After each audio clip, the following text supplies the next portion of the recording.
ఏమనుకున్నామో అది పేపర్ మీద పెట్టండి సార్. అదే దాని గురించి ఇప్పుడు ఏమనుకుంటున్నారంటే ఏదనుకున్నా 39 మీద బాండ్ మీద సంతకం పెట్టించాలి. అంటే రూపాయల బాండ్ మీద సంతకం.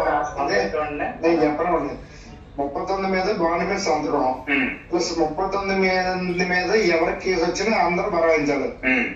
ఫర్ ఎగ్జాంపుల్ ఏదో కేసు పెట్టారు, కేసు పెట్టమంటే ఎవరికైనా ఈయన ఏం చెప్తున్నాడంటే ఓ పేపర్ మీద పెట్టుకుందాం, రాజమండ్రి సిటీకి రూరల్ కి సంబంధించి 39 షాపులు ఉన్నాయి.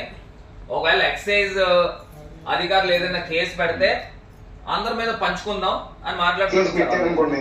పెడితే 39 మంది కలిపి 5 లక్షల పైన అది కాదు కట్టాలి, కలిపి కట్టాలి. ఏదన్నా కలిపి షేర్ చేసుకోవాలి.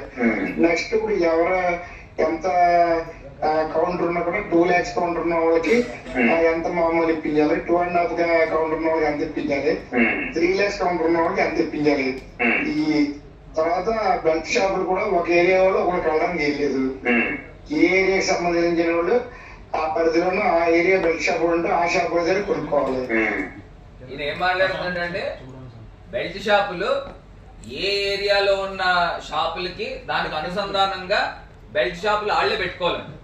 అంటే పక్కన ఏరియాలో ఉన్న షాపుల వాళ్ళు ఈ షాపుల తాలూకా బెల్ట్ ఏరియాలో పెట్టకూడదంట. ఏ ఏరియాలో ఉన్న బెల్ట్ షాపులు ఆ ఏరియాలోనే పెట్టుకోవాలి.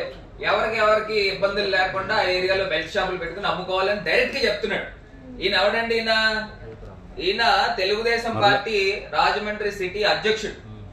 ఈయన బినామీ, ఈయన బినామీ అనుకుంటా. ఒకసారి వెళ్దాం ఇంకా పూర్తిగా. రెండో దూరం ఏం లేదు, ఇవన్నీ ఈవినింగ్ అన్ని పెట్టి ఆ బాండ్ మీద సంతకం పెట్టించి ఫుల్ గా రాలేదు.